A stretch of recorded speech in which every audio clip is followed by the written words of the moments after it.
wabarakatuh. Ya, hari ini Rabu tanggal 2 Desember ya. Jam 1 kita mulai kuliah yang ke 10 ya. Ke 10 ya. Kuliah ke 10 atau ke 9 sekarang. Ke 11, ke 10 ya. Iya, Pak.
Ya, Assalamualaikum warahmatullahi wabarakatuh.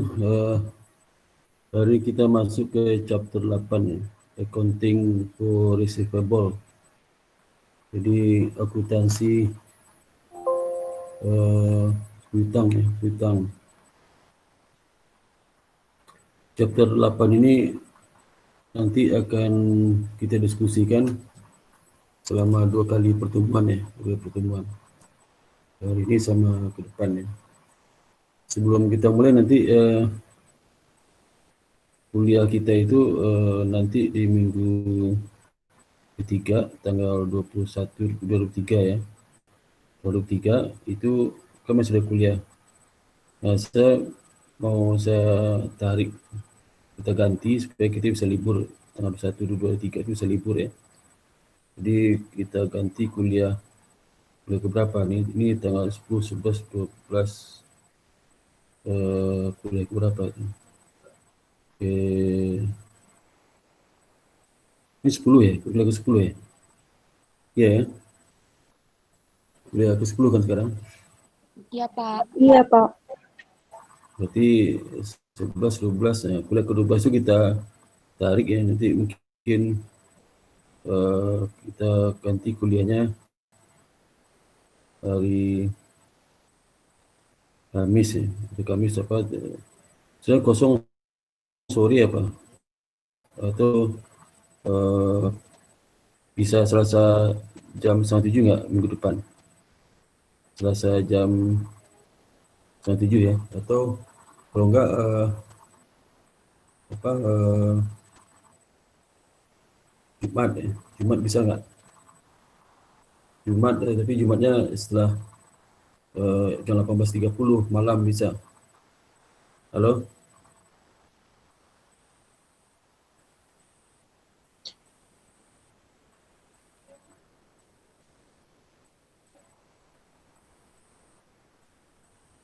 Kamu dengar nggak semuanya? Dengar, Pak. Dengar nggak? Dengar. Benar, Pak. Dengar, Pak. Dengar, Pak. Benar, Pak. Dengar tuh pertanyaan saya nggak dijawab nih. Kalau saya bisa, Pak, tapi nggak tahu teman yang lain. Iya, Pak. Saya juga bisa, tapi terserah yang Itu lain. bisa lama sekali nunggu jawaban Bisa dari Pak, saya. bisa. Mungkin nanti itu, Pak, didiskusin dulu, nanti dikabarkan. Mau dengar suara nggak jelas suaranya tuh. Jadi yang barusan ngomong sebentar, barusan ngomong itu suara saya jadi apa bergema itu mungkin HP-nya yang 02 kali nggak tahu juga saya itu.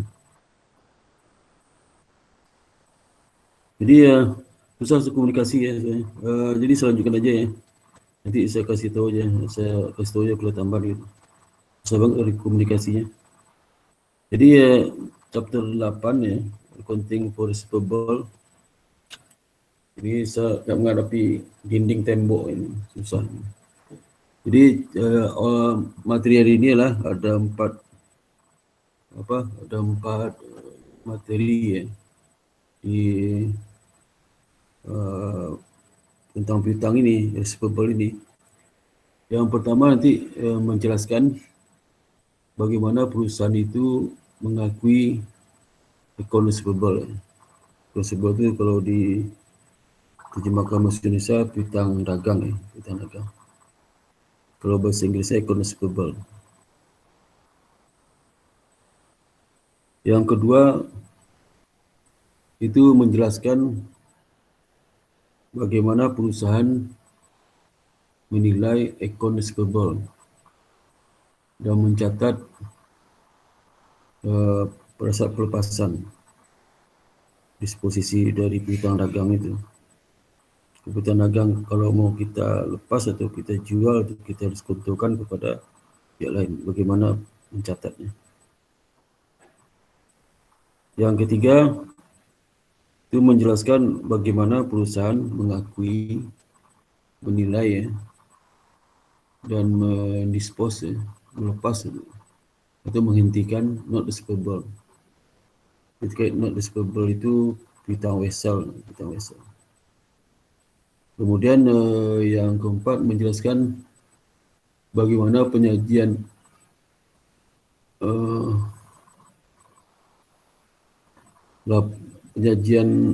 piutang di laporan keuangan ya, dan bagaimana menalisis piutang itu. Dan ada empat ya.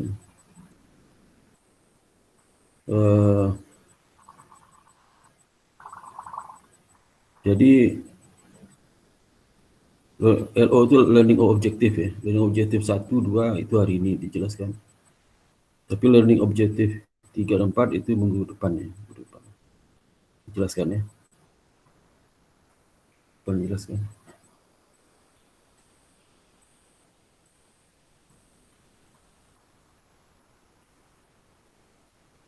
Nah, pertama kita lihat learning objective yang pertama itu mengenai bagaimana menjelaskan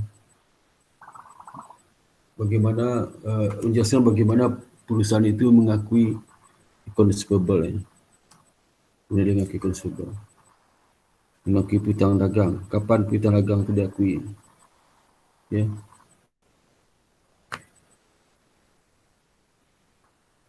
Nah, pertama kita lihat pengakuan dari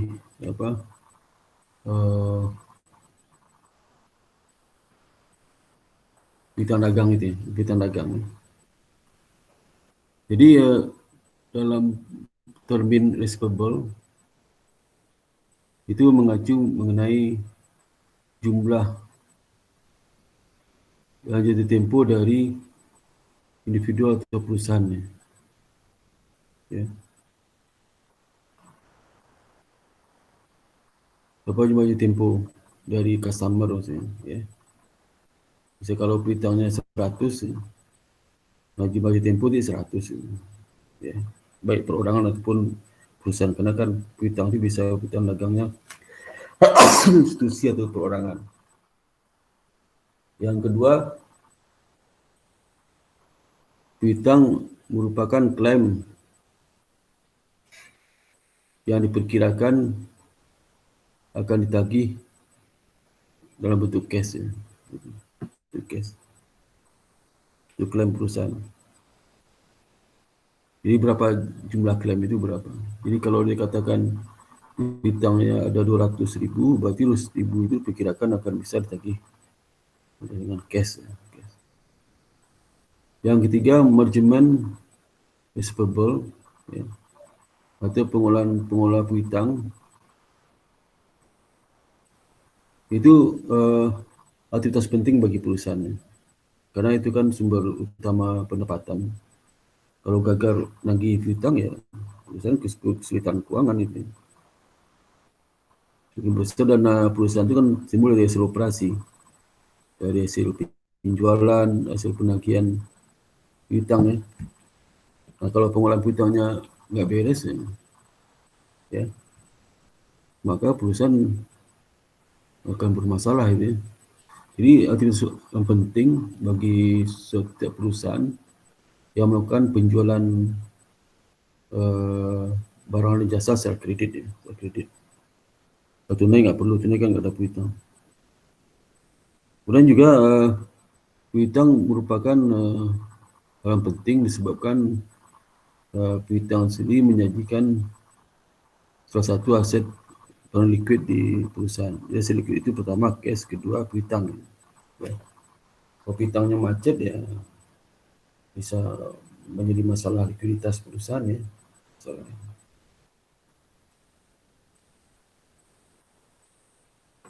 Nah, pengakuan piutang dagang account receivable, jadi jumlah yang diperkirakan dapat ditagih dalam bentuk cash ya.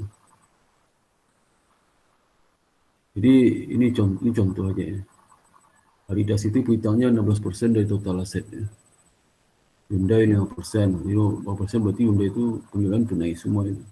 Banyak tunai. Yang belum besar itu Nestle. Nestle itu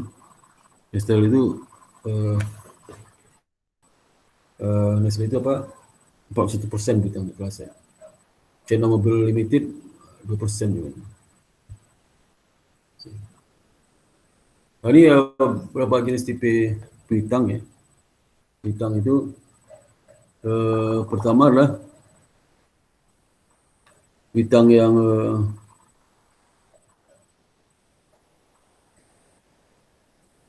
jumlah piutang yang muncul di jumlah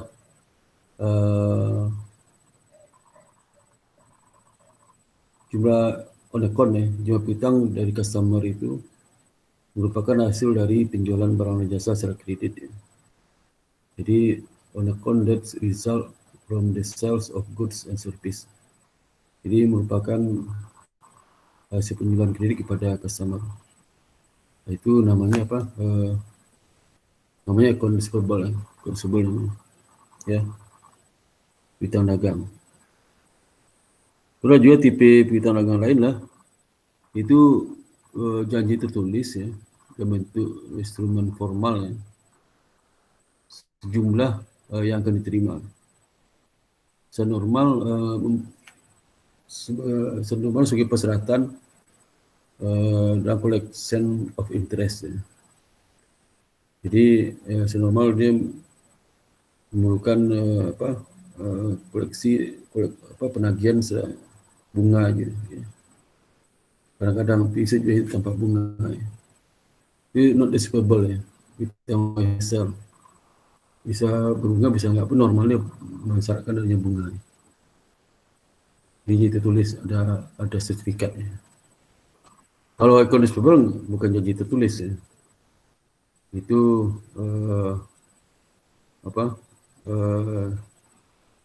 oral aja, oral promise ya, oral promise, janji di mulut ya. Itu nama account receivable. Tapi kalau janjinya written tertulis namanya not receivable. Janji untuk membayar kembali kepada perusahaan terkait dengan penjualan kredit kepada yang bersangkutan ya, kepada adik customer itu. Berikutnya jenis lagi adalah piutang yang bukan dari perdagangan. Kalau account receivable kan piutang dari trade ya. Ini non trade. Jadi bunga, piutang bunga, kemudian piutang pinjaman diberikan kepada karyawan ya, loans to officer ya, refund to employee, uang muka kepada karyawan kalau dia mau pergi dinas kasih uang muka. Dan beli sesuatu belum tentu tanggung jawaban, dia bawa duit dulu, itu uang muka. Refund to employee. Dan income tax refundable. Jadi pajak penghasilan yang akan di-refund. Refund karena dia tadi berlebih kepada pajak. Jadi refund. Nanti masukkan ke dalam ini. Income tax refundable. Relatif lancar ya. Nah, itu disebut dengan other receivable, hutang lain, piutang lain.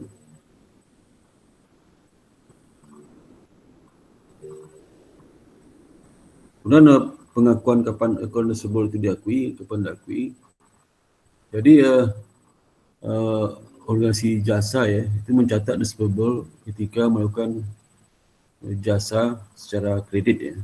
Itu saat diakui sebagai account receivable. Jasa jadi seperti konsultan, dia sudah memenuhi kewajibannya memberikan jasa kepada customer, tapi customer belum bayar gitu ya. Itu account receivable. Kemudian merchandiser, ya.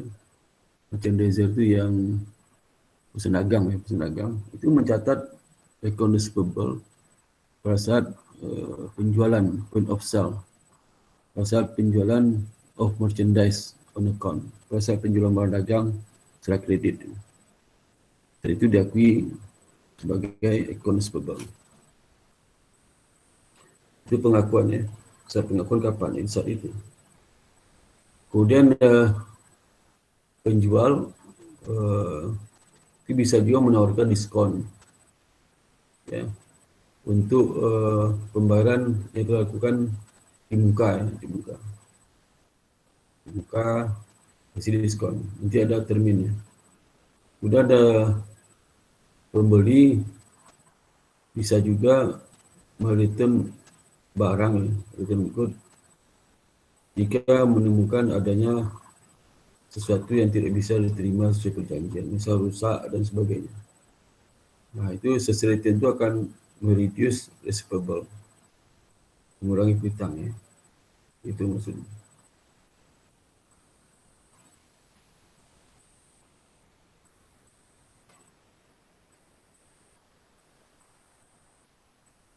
Jadi bagaimana kita mencatat saat pengakuan piutang itu? Nah, ini contohnya. Diasumsikan bahwa Zeng Ltd tanggal 1 Juli 2020 itu menjual barang dagang on account kredit ya, kepada Listo senilai 1.000 pound sterling, yen, 1.000 yen, terminnya 2/10 dan 30. Termin ini 2/10 dan 30 ya.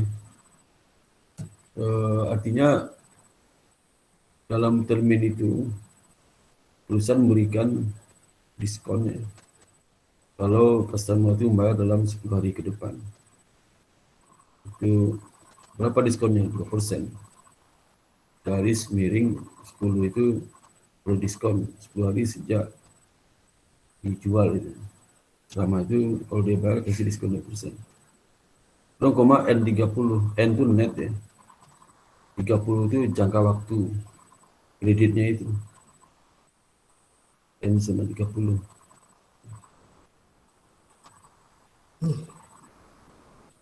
Itu maksudnya. So, pada tanggal 5 Juli, ini mengembalikan returns merchandise, mengembalikan barang dagang dengan harga jual 100 ya, kepada si Zeng. Zeng itu yang urusan dagangnya. Nama customernya Lee. Diminta siapkan jurnal untuk mencatat transaksi tersebut. Jadi harus tahu sudah kapan dicatat transaksi itu, tanggal berapa saja. Pertama tentu saja tanggal saat terjadinya penjualan itu, tanggal 1 Juli. Di mana dia menjual on account berarti kredit.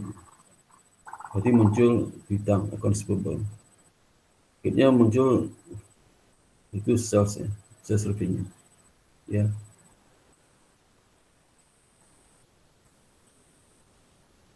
Wah. Ini kalau sistem pencatatannya menggunakan periodic system ya.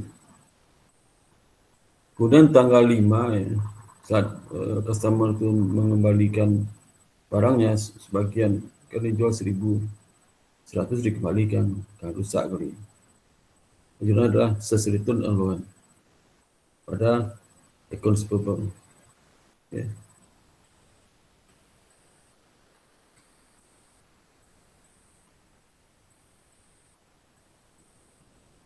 Itu ya. Kemudian ilustrasi lagi, pada tanggal 11 Juli, Zeng ini menerima pembayaran dari Li, itu sebesar saldo akhir. Ya. Dan jika naik jurnal untuk mencatat transaksi ini, kalau sisa riba oleh si Li ini, ya,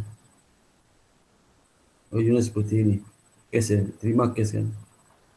Berapa sisanya? 900 dikurang 18. 18 ini yang sudah dikembalikan sebelumnya, jurnal sebelumnya. Jadi akun receivable tinggal 882, itu yang diterima sisanya. Diterima cash, ini akun receivable. Sales diskon ya, ada sales diskon. Kenapa sales diskon? Karena tanggal 11 Juli itu penjualan kan tanggal 1 Juli. Berarti masuk dalam 10 hari itu. Kan kalau 10 hari ke depan dia bayar tunai, diskon 2%. Maka dikali 882 ya. Ini 900 dikali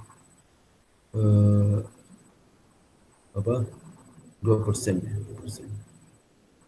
Ya.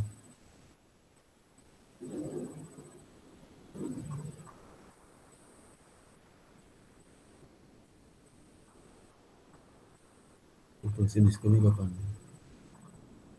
Return on loan ya. Kembalikan pada 100 kembalikan. Ya. Tinggal 9.900 ya kembalikan. Makanya diskonnya itu jadi 900 bukan dari 1.000 ya. Dari bukan ditulis 1.000, itu penjualan 1.000, tapi 100 sudah dikembalikan. Juga diskon itu 1.900 ya. Dapat 18. Consumable 900 ya. Kemudian ilustrasi lagi, beberapa retailer itu menjual dengan menggunakan credit card ya. Jadi customer itu pakai credit card. Pada saat si customer itu menggunakan retail credit card ya, kredit seperti contoh IKEA juga ada di sini contoh. Maka si pedagang itu membebankan bunga atau saldo yang akan ditempo yang tidak saldo yang belum dibayar dalam periode spesifik, misal 25 sampai 30 hari ke depan. Nah, kalau sudah pakai kartu kredit card di sekarang kan bayarnya, kalau periode itu masih dalam periode ini tempo, maka nanti temponya biasa kalau Citibank itu pasal sampai tanggal 25 ya. 25 kalau saudara belanja tahun 26, nanti bulan depan lagi tadi. Bulan depan lagi. Kalau tanggal 25 ya, jadi ditagihnya bulan depan ya. Depan itu dengan berikan jangka waktu biasa 2 minggu ya, setelah itu. Jadi kalau sudah belanja 26, benar banget tuh 26, tagihnya nanti tanggal 26 bulan November ya. Nanti tagihnya bukan Desember tapi Januari. Karena masuk jadi untuk tagih Desember itu sampai 25 November. Tagih Desember. Tapi kalau 26 November tagih Januari. Biasanya baru 14 tanggal 15. Maka si pedagang itu membanding bunga atas saldo yang tempo yang tidak dibayar di dalam periode tertentu, biasanya 25 sampai 30 hari. Nah, contohnya seperti ini. Kita asumsi Anda menggunakan kartu kredit IKEA untuk beli clothing with the sale price. Jadi seperti baju ya. Harga jualnya 300 tanggal 1 Juni 2020. Jurnal untuk mencatatnya lah sebagai berikut.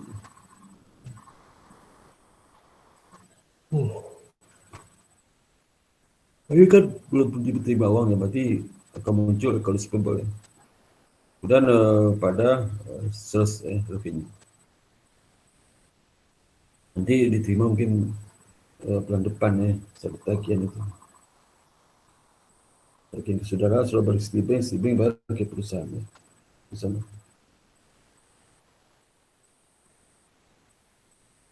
Jadi contoh lagi, misal asumsi bahwa Anda memiliki 300 euro pada akhir tahun. Dan jumlah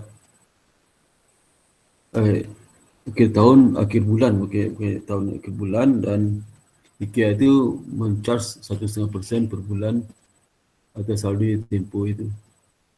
Jurnal penyesuaian yang dibuat oleh IKEA untuk mencatat transaksi penataan bunga ya, itu sama dengan 4,5% kali 4,5 euro ya, dikali 300 kali 1,5%.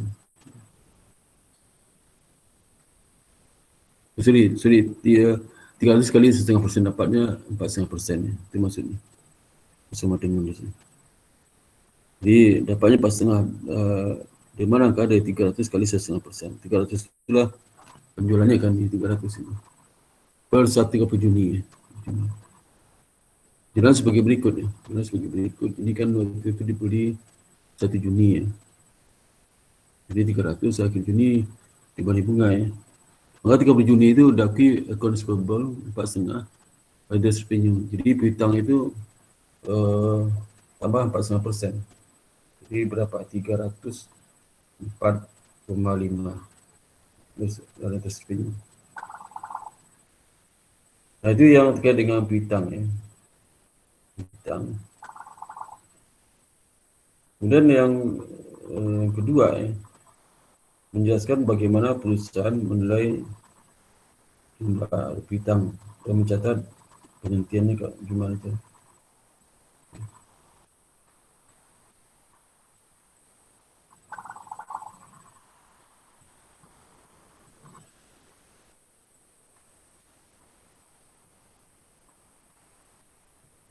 Jadi penilaian dari konsumable itu ya.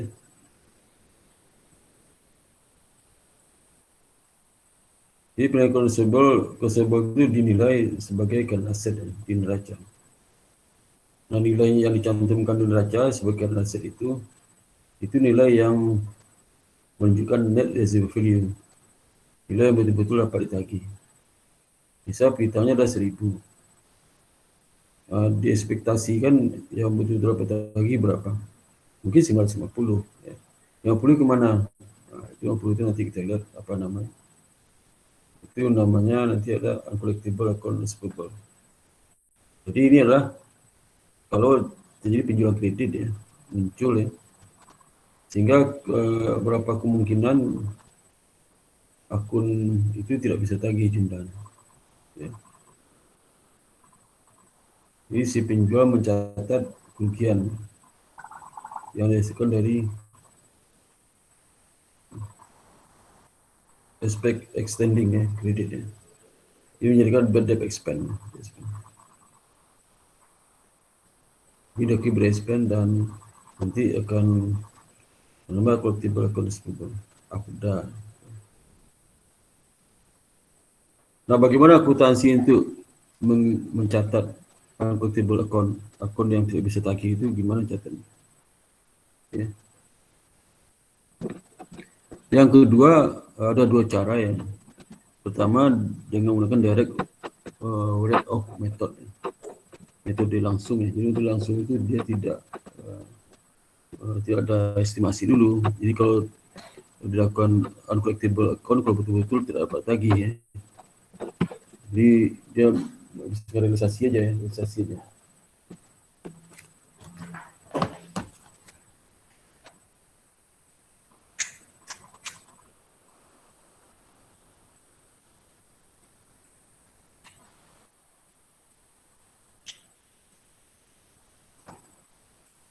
Jadi dalam direct word of method ini, metode langsung ini, itu spend itu tidak matching dengan revenue. Jadi bisa jadi spend yang terkait dengan beban piutang tidak tertagih itu terkait dengan penjualan tahun lalu ya, yang bukan piutang itu contoh. Bisa juga piutang tidak di state ya, berdasarkan nilai reserve value. Jadi piutang ketentuan neraca sebesar nilai piutang sesuai dengan billing aja, tagihan itu tidak.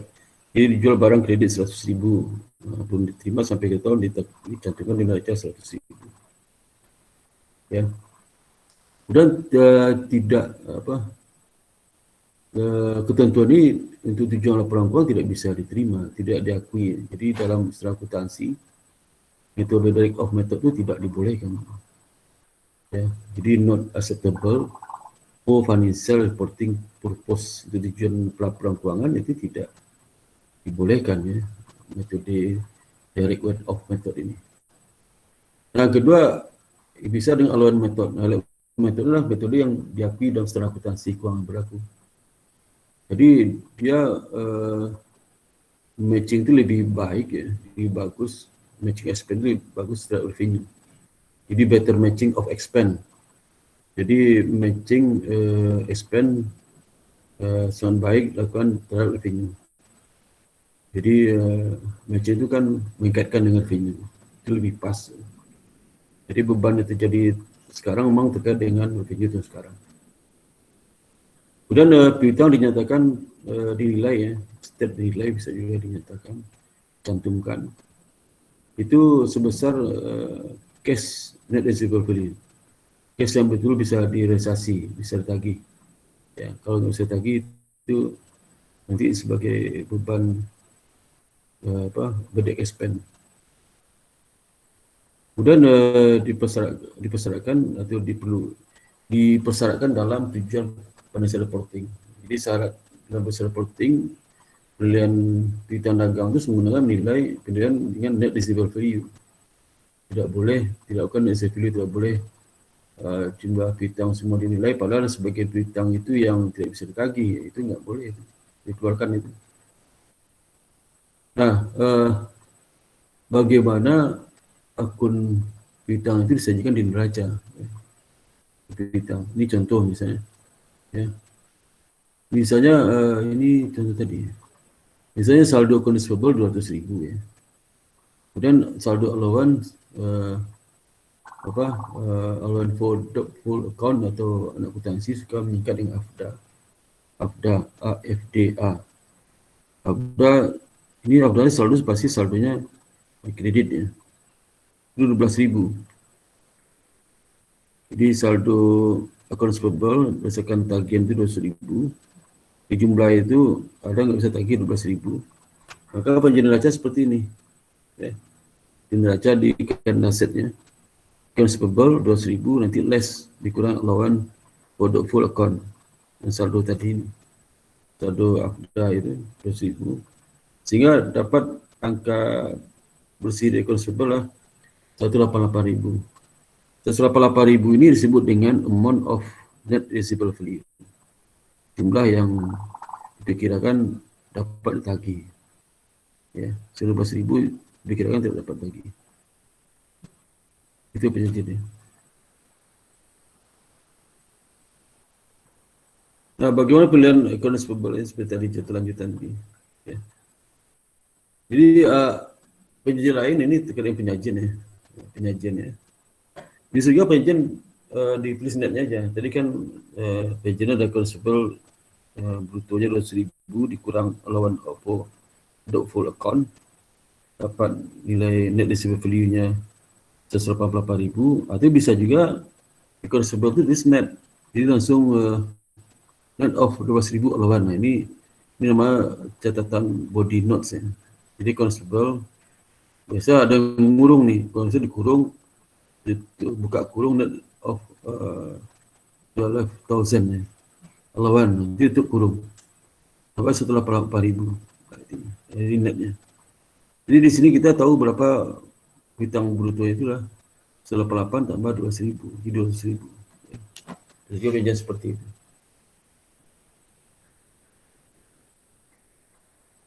Nah, bagaimana kita mencatat jurnal untuk penjual kredit 100.000 ya. Misalnya kreditnya ada 100.000. Kita jurnal accounts payable pada sales revenue kan.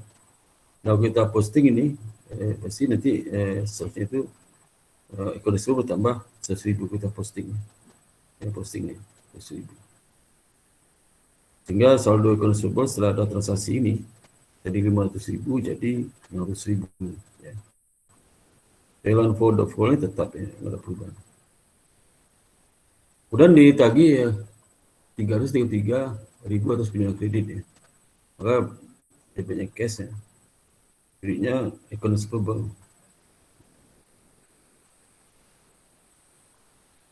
Nah, kalau kita posting ke buku besar ini ya, kalau sebelum itu nanti akan ada kolektivitas penjelasannya. 333.000, sekarang saldo akhirnya berapa? 900 kurang 33.000 dapat 266 ya. 267 ya. 267. Satu bidang setelah jumlah kedua dicatat ya. Kalau ini enggak berubah, belum ada penyesuaian. Kadang sekarang bikin jumlah penyesuaian ya, di akhir periode. Bisa dipikirkan bad debt itu hutang tertagih itu adalah 15 ya. 15 sih jurnalnya lah bad debt expense pada allowance for doubtful account ya. Jadi ini diperkirakan estimasi bad debt tertagihnya 15 ya. Maka bad debt expense 15, allowance perdanya nambah 15. Sehingga di posting ini kalau full ke akun 15 ini posting ke buku besar. Sehingga ini kreditnya. Jika boleh saldo kredit 40. Tadi kan 25. 15 sih 40.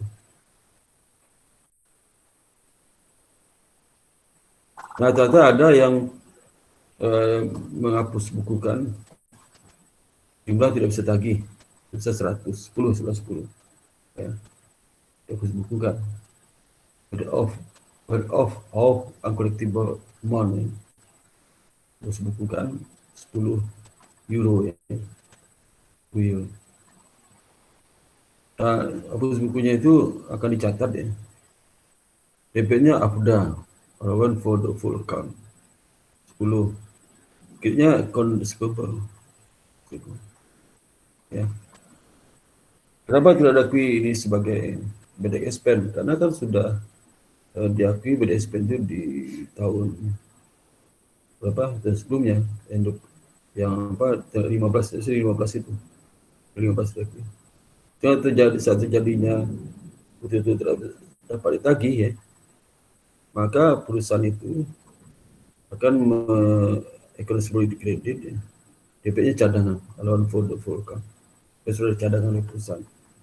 Jadi sudah dicadangkan, sudah diakui sebelumnya. Jadi nggak sudah lagi pada expense. Jadi kalau kita posting jurnal itu, jurnal allowance for the full-nya account adalah debit ya, ini word of debit ya, word of juga kredit ya. Ini nanti dihapus bukan ya. Di kredit dihapuskan. Nah, word of principalnya hilang ya. Akhirnya dipakai untuk hapus buku. Ini tujuan untuk mencatatkan kalau benar-benar nanti piutang itu tidak dapat ditagih. Saldo 257 piutang itu. AFDA itu saldo jadi 30.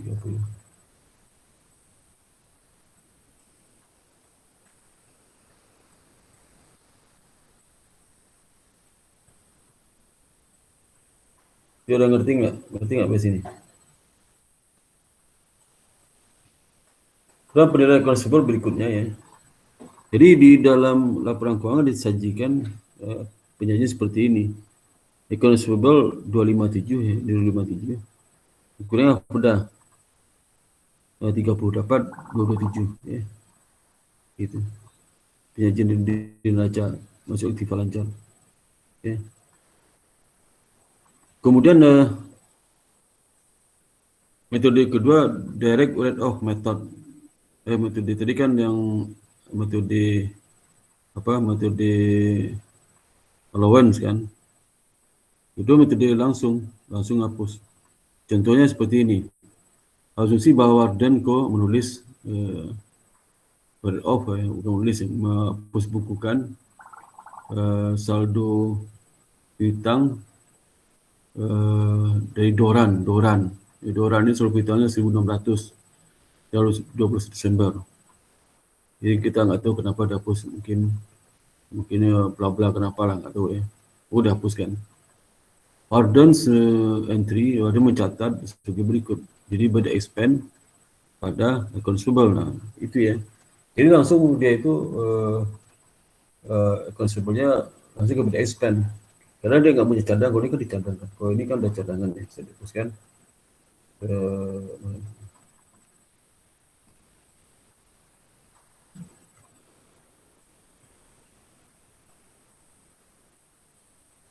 Jadi dihapuskan nih.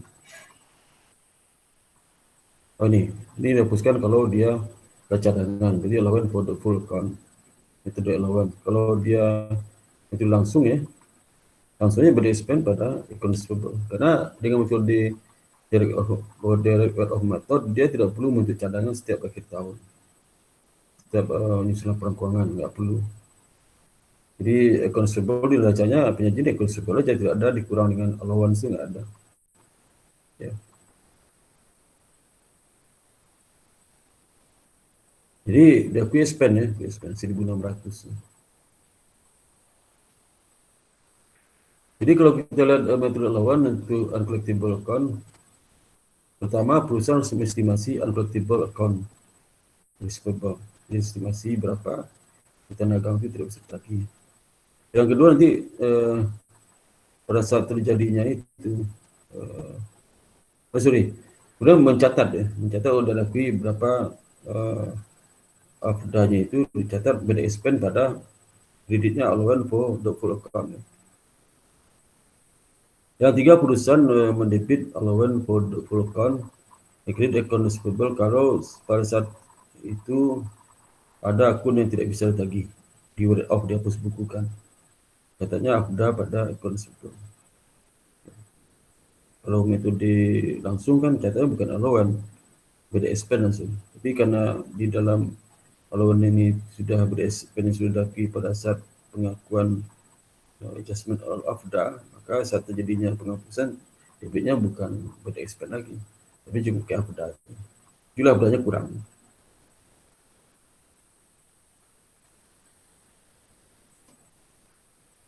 Ini contoh misalnya perusahaan ini perusahaan furniture ya.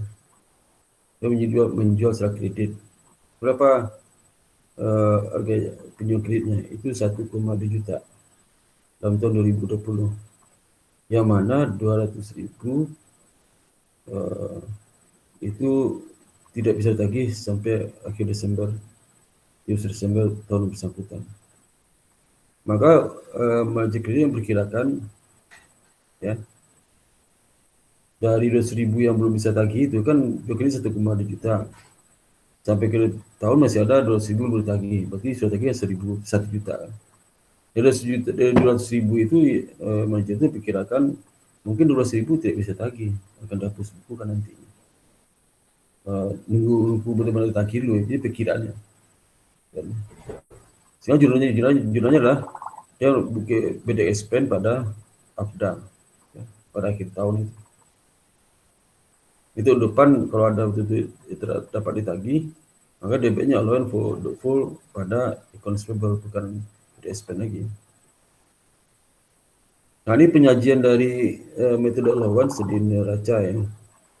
Jadi account receivable berapa 200.000 dikurang afda 200.000, jadi 188. Kemudian contoh yang lain lagi ya. Misalnya Vice President Keuangan dari Amsan Furniture menotorisasi menyetujui ya untuk menghapus bukukan 500 euro saldo piutang yang dimiliki oleh RA World ya, World tahun 1 Maret 2021. Dan untuk mencatat inilah penghapusan inilah dengan akan allowance for account di debit di masih kreditnya lah account receivable. Sehingga account receivable-nya tadinya 200.000 di posting jurnal ini ke account receivable 500 kredit, sehingga saldonya setelah jurnal ini dicatat di posting besar, jadi saldonya 199.500. Abdanya jadi berkurang kan. Abda tadi kan 12.000 di kredit ya. Dipakai Abda untuk menghapus bukan piutang 500.000. 500. Ya saldo jadi 11.500.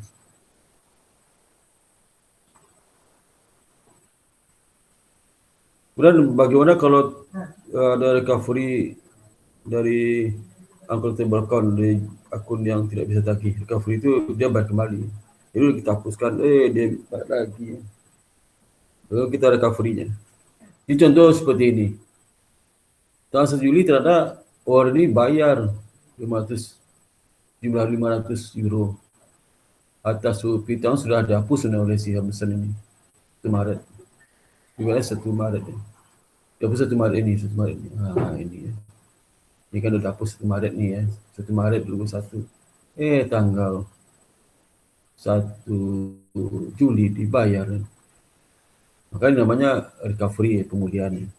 Maka pertama kali dulu kita balikkan lagi di jurnal tadi, jurnal yang allowance ini dibalik dulu, dibuka lagi nih. Dibatalkan nih ya. Dalam batalnya dicatat dibalik aja. Tadinya allowance di debit sekarang kredit, tadinya account receivable di kredit sekarang debit, dibalikkan lagi. Jadi muncul account receivable-nya. Setelah muncul baru dibikin cash pada account receivable itu ya. Itu maksudnya.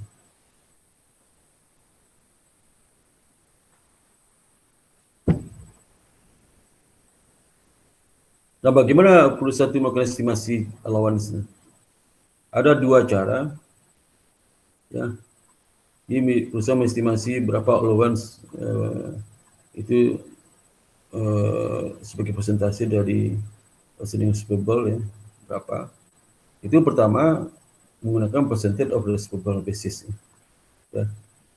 Jadi menggunakan berapa persen dari piutang itu tidak bisa tagih. Ya.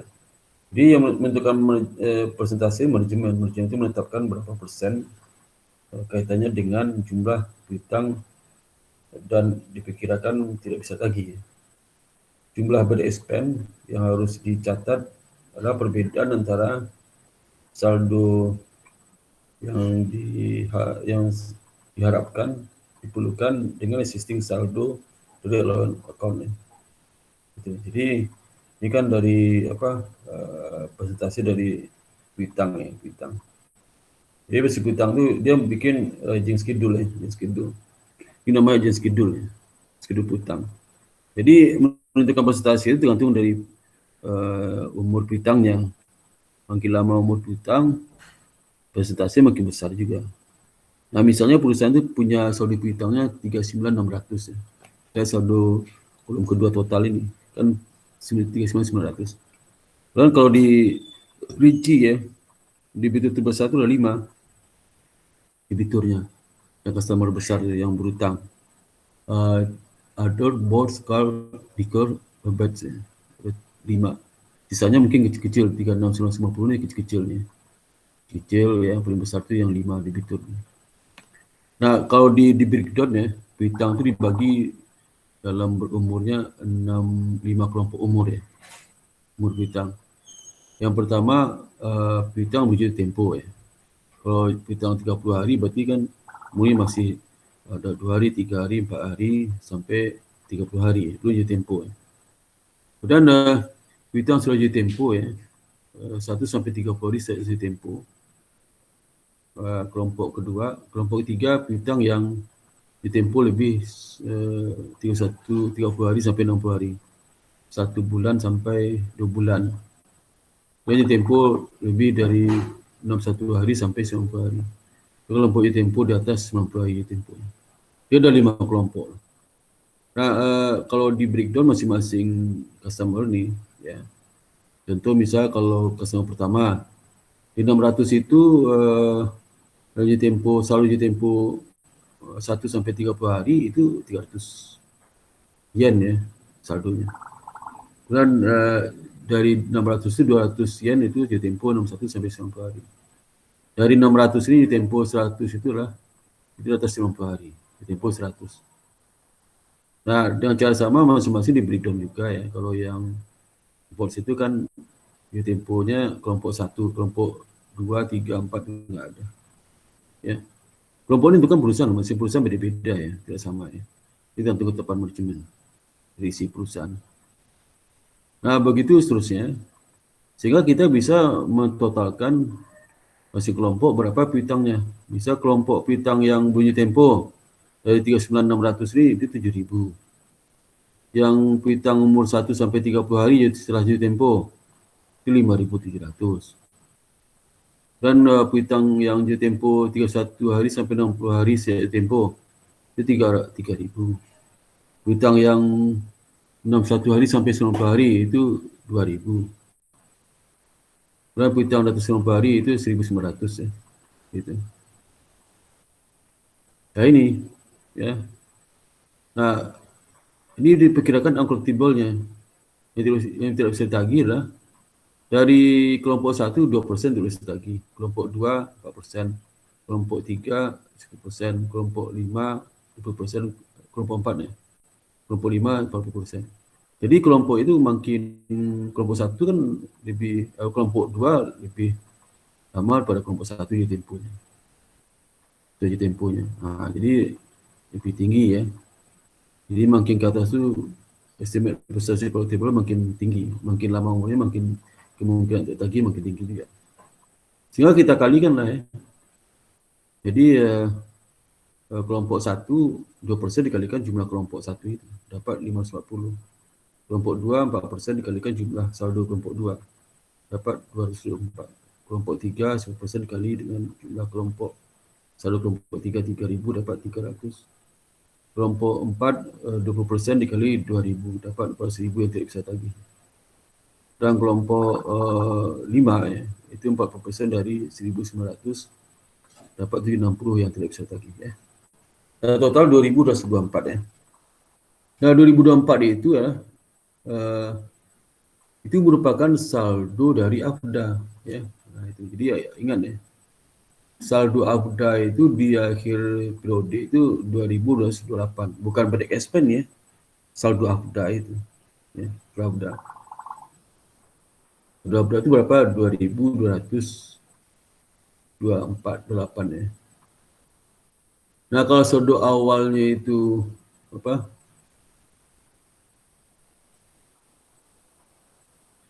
Saldo awalnya itu 528 ya.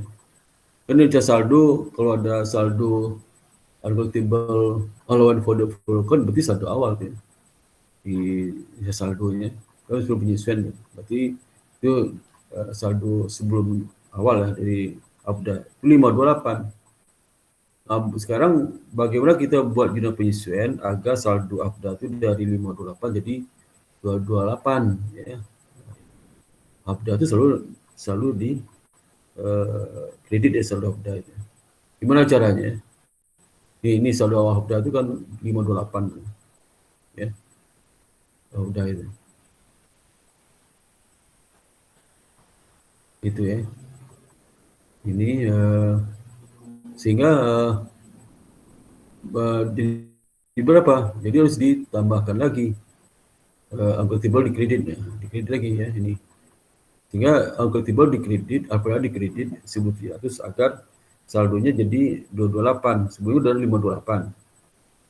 Jadi nak kredit AFDA DP-nya ber-expand 1.300 ya. Jadi ini. Jadi supaya saldo AFDA itu 228, saldo awalnya ada 528, maka harus di-adjust dengan kredit lagi 1.700. Jadinya ber-expand. Jadi expand 700, 1.700. Itu kalau presentasi dari penjualan, dari account receivable ya. Nah, contohnya asumsikan bahwa ada adjusted trial balance menunjukkan saldo sebelum penyesuaian ya, menunjukkan AFDA itu selalu debit ya 500. Jadi debit saldonya, AFDA debit saldonya ya. Ini selalu debit ya. Lalu yang kredit ini selalu debit. Debit itu artinya apa? Kemungkinan yang order of sebelum itu lebih besar pada saldo AFDA. Jumlah piutang yang dihapuskan itu lebih besar pada saldo AFDA. Sehingga AFDA-nya jadi saldo debit ya. Nah, maka bagaimana cara supaya di 228, saldo akhir 228? Cara adalah tentu saja di kredit lebih besar ya, 228 tambah 500. Jadi 278, ya, 278 jadi. Jadi gini, 2728 ya. Sehingga 2728 ini kurang 500 kan 228 bicaranya. Gitu. Nah, kemudian pelepasan dari accounts receivable ya. Pelunasan, pelepasan, penghentian sama. Perusahaan bisa menjual piutang kepada pihak kedua ya. Dengan alasan ini, dengan alasan piutang mungkin bukan tidak hanya sebagai reasonable cash ya. Jadi perusahaan itu ingin mendapatkan cash segera, tapi piutang itu tidak bisa memberikan cash kepada perusahaan karena budget tempo mungkin ya. Maka untuk itu ya dia menjual piutang kepada pihak kedua, menjual piutang dengan dua alasan. Yang pertama ini piutang tidak bisa dilakukan untuk mendapatkan cash. Yang kedua tagihan atau tagihan itu sering lebih costly, lebih tinggi biayanya. Jadi kalau dia jual ke pihak ketiga ya, karena piutang itu sulit itu dicairkan cashnya. Nah, kalau dia langsung tagih itu dia lebih mahal. Lebih mending kalau yang nagih itu pihak ketiga aja. Misalkan dijual, nanti pihak ketiga itu yang menagih ke piutang. Ya, alasan itu. Nah, penjualan piutang itu sebagai vektor ya. Piutang kepada vektor. Vektor itulah perusahaan yang membeli piutang-piutang perusahaan ya. Jadi ini lembaga keuangan atau bank ya. Kemudian dia membeli piutang dari perusahaan, kemudian mengkolek langsung kepada customer yang berpiutang itu. Jadi kalau saya perusahaan, saya jual ke PTB piutang saya, nanti piutang saya itu ditagih oleh PTB ke customer saya. Dan secara khusus dia nanti akan membebankan komisi kepada perusahaan yang menjual piutang itu. Itu pendapatan dia. Kemudian fee range dari 1 sampai 3% gitu. Dari piutang yang dibeli. Ya. Nah ini contoh bagaimana piutang itu dijual kepada perusahaan factoring. Factor itu perusahaan factoring, perusahaan yang bisa membeli piutang-piutang perusahaan karena perusahaan itu butuh dana cepat ya, cash cepat, saya langsung beli ke factor, dan saya beli pakai diskon. Bisa asumsi bahwa perusahaan factor Kilung Jorli ya, Jorli itu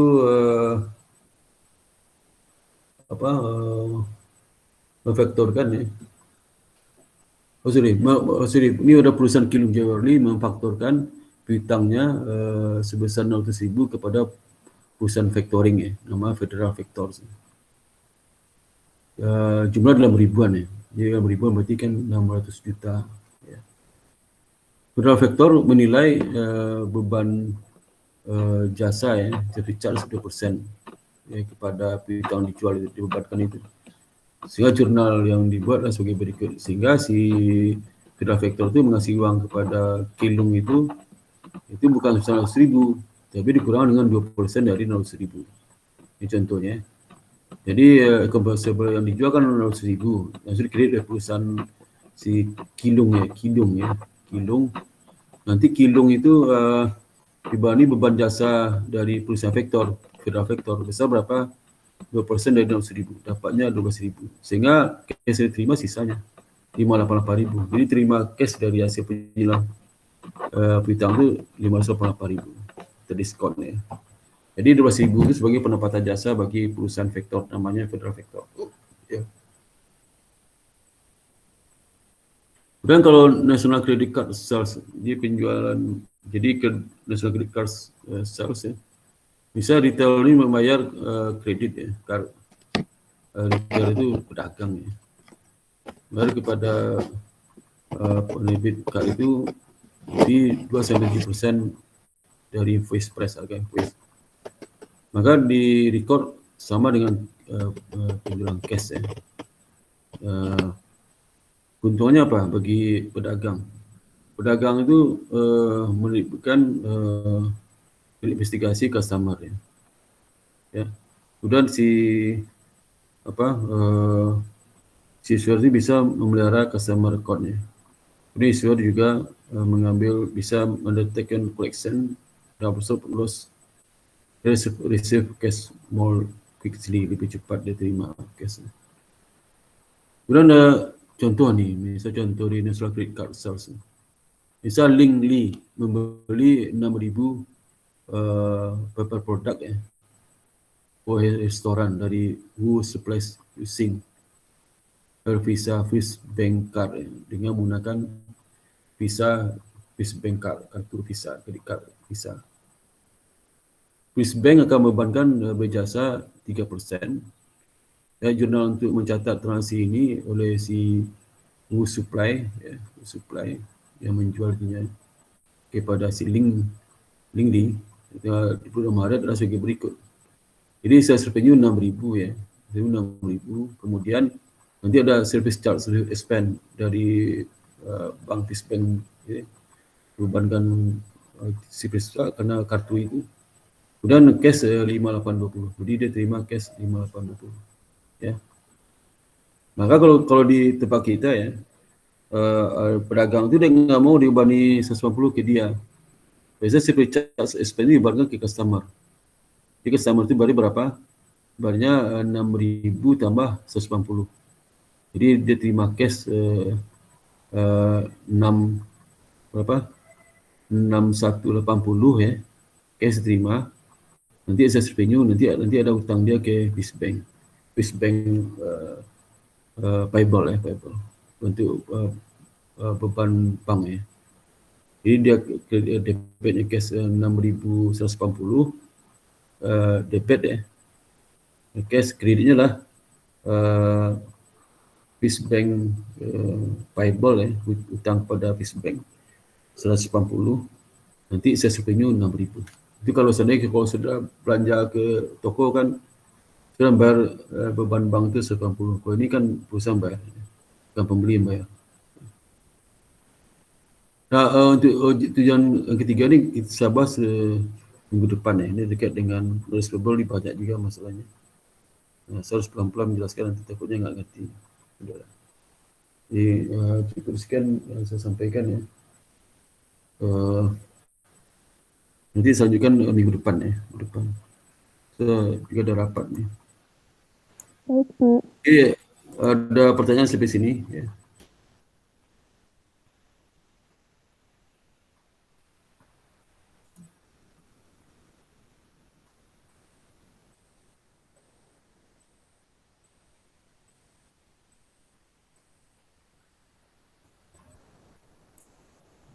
Saya tidak ada pertanyaan, Pak. Oke ya, tanya apa? Sebelum buka videonya, kita mau absen ya, cek absen ya. Saya absen dulu sedisi karena bukti kuliah hari ini. Kalau nggak buka video, saya nggak absen ya, saya nggak absen. Saya sebutkan namanya, video nggak dibuka, absen ya. Jadi.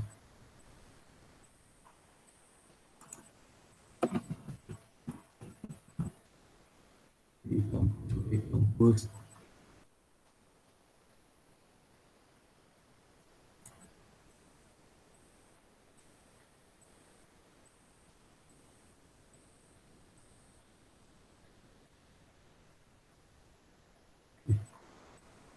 Sorry.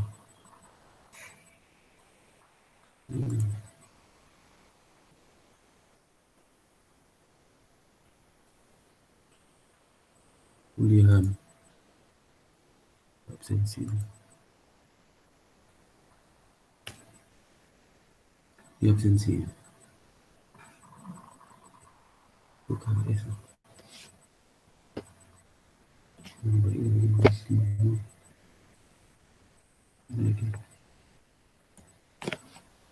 Ini petunjuk absensi. Absensi. Interpretasi.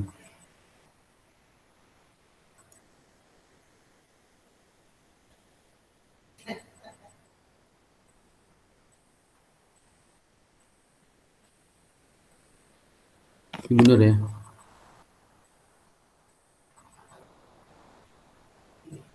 Tunggu 10 ya. 10.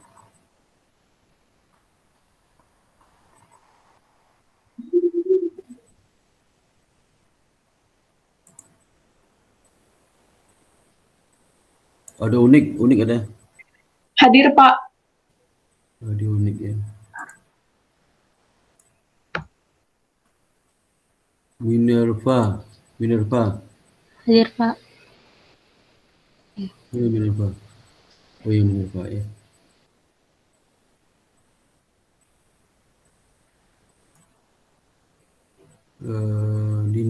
Dinar mana? Dinar nggak ada ya. Dinar, Hadir, Pak. wah, mana Dinarnya? Dinarnya mana? Oh iya. Saya. Ya, Dinar. Sahira mana? Hadir, Pak. Hadir. Mana Sahira? Hadir, Pak. Angkat tangannya mana sih Sahira? Ini soalnya kalau Sahira Saya, Pak. mana? Sahira mana? Saya, Pak. Oh itu. Ini beda Zoom. Kalau Zoom kan kalau ngomong itu ada bergerak gambar. Ini nggak ada beda, susah sih. Sahira. Kalau saya bisa angkat tangan. Safa? Hadir, Pak. Ya, Safa hadir ya. Safa hadir.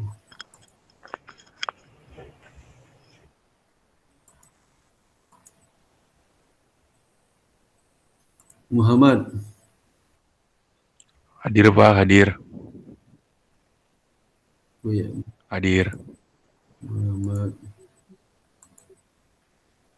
Janita? Hadir, Pak. Janita hadir ya. Janita.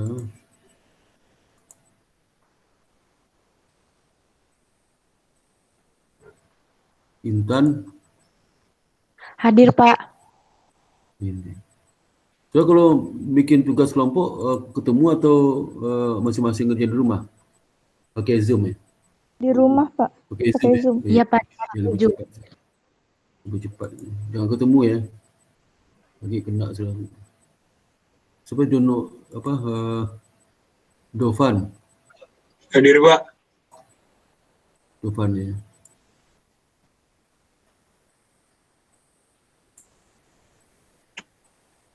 Zahra. Hadir, Pak. Hadir, Pak. Oh ya, Zahra hadir.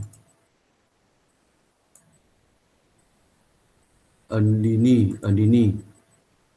Hadir, Pak. Andini Maharani ya. Ya, Pak. Ya, Andini Maharani. Kemudian Satria. Hadir Pak, hadir. Oh iya itu dia. Saya Pak. Iya. Saya Pak. Iya. Nisa. Saya, Pak. Khairul Nisa mana? Saya. Oh iya. Ya. Terima kasih. Nisa. Alia nggak ada ya. Dia? Hadir, Pak. Dia mana dia? Hadir, Pak. Mana si Dede mana? Oh iya. Aduh, nggak lihat ya. Aduh. Iya, ya. Fitriana. Hadir, Pak. Hadir, Pak. Fitriana, oke. Fitriana. Faiza. Hadir, Pak. Faiza. Hadir ya, oke. Saya. Faiza. Adara. Hadir, Pak Adara. Adara. Ya. Oke. Duh. Adara ya itu ya? Ya, Pak. Ya. Pak Rozi. Hadir, Pak. Rozi, oke.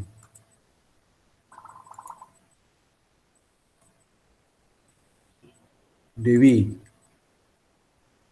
Dewi mana?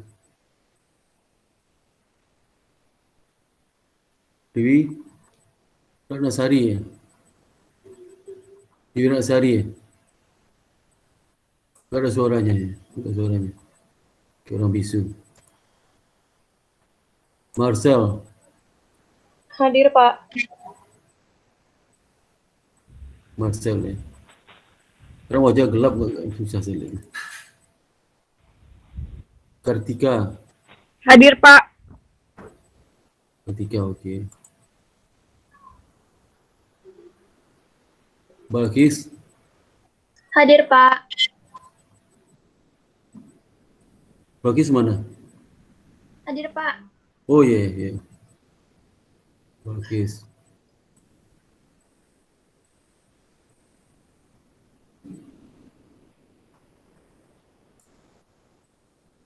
Nia ada Nia. Hadir, Pak.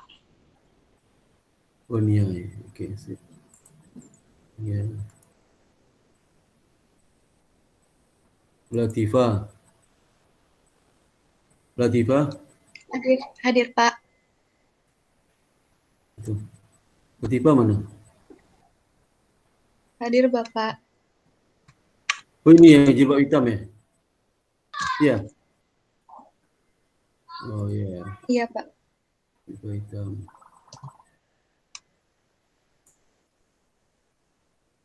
Donita. Hadir, Pak. Hadir, Donita ada. Donita. Oke, yang nggak hadir si ini yang biasa sekali bukan Mas Ebes lagi. Ini semua hadir ya, semua hadir ya. Alhamdulillah rajin sudah ya. Oke, kalau nggak ada pertanyaan, saya cukup kuliah hari ini. Nanti sisa chapter berapa tuh itu? Chapter 8 ini kita sambung minggu depan ya, minggu depan. Jadi nanti kalau saudara kerjakan apa? Presentasi chapter 8 ini untuk 2 kali pertemuan itu. Ya, minggu depan berarti nggak ada lagi tugasnya. Hari ini nggak ada tugas karena kalau sudah bikin chapter 8 udah bikin kan. Jadi hari ini nggak ada tugas. Mungkin minggu depan ada tugasnya untuk chapter yang 9 untuk 2 kali pertemuan. Jadi sebenarnya kamu tuh kita 2 chapter lagi, chapter 8 dan chapter 9. Chapter 8 2 kali pertemuan, chapter 9 2 kali pertemuan. Itu tugas lo hanya 1 kali lagi aja bikin tugas presentasi ya. 1 kali lagi ya. Sekali itu yang chapter 9 ya, chapter 9. Oke, dengan demikian cukup sampai di sini. Alhamdulillah. Assalamualaikum warahmatullahi wabarakatuh ya. Waalaikumsalam warahmatullahi wabarakatuh. Makasih, Pak. Assalamualaikum warahmatullahi wabarakatuh. Makasih, Pak. Sama ya. Makasih, Pak. Sama-sama. Terima kasih, Pak. Sama-sama.